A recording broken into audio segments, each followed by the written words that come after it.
धीरूभाई अंबानी ने आखिर इतना पैसा कमाया कैसे, वो इतने अमीर बने कैसे? क्या इसके पीछे की वजह जानते हैं? इसके पीछे की सबसे बड़ी वजह थी उनकी रिस्क टेकिंग कैपेबिलिटी, उनका रिस्क उठाना। चलिए मैं आपको इसका एक एग्जांपल देता हूं। उस टाइम पे इंडिया में पॉलिस्टर के कपड़ों की डिमांड बहुत ज्यादा थी, तो धीरूभाई अंबानी ने इस डिमांड को देखते हुए अपना पॉलिस्टर का व्यापार शुरू किया। लेकिन ये डिमांड इतनी ज्यादा बढ़ गई थी कि धीरूभाई अंबानी को और माल की जरूरत थी, जिसके लिए पैसे चाहिए थे, लेकिन इतना सारा पैसा बैंक देने को तैयार ही नहीं था। इस वजह से धीरूभाई अंबानी गए सीधे लोगों के पास और उन्हें कहा कि आप लोग मेरे बिजनेस में पैसा लगाइए, अगर नुकसान हुआ तो वो मेरा, लेकिन अगर फायदा हुआ तो वो सबका होगा। इस तरह से रिस्क उठाकर धीरूभाई अंबानी ने बहुत पैसा कमाया और यही उनकी सबसे बड़ी वजह थी। पढ़ाई का और पैसा कमाने का आपस में कोई लेना देना नहीं है, इसीलिए उस लड़के ने 10वीं क्लास के बाद पढ़ाई छोड़ दी और भजिया बेचकर पैसा कमाना शुरू कर दिया।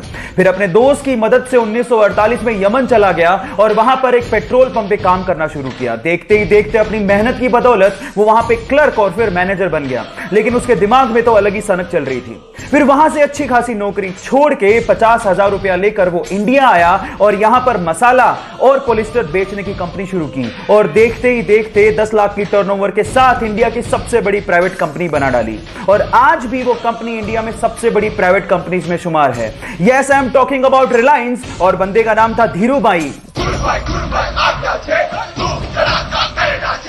और उनका कहना था कि बड़ा सोचो, दूर की सोचो और जल्दी सोचो, क्योंकि विचारों पर किसी का एकाधिकार नहीं होता।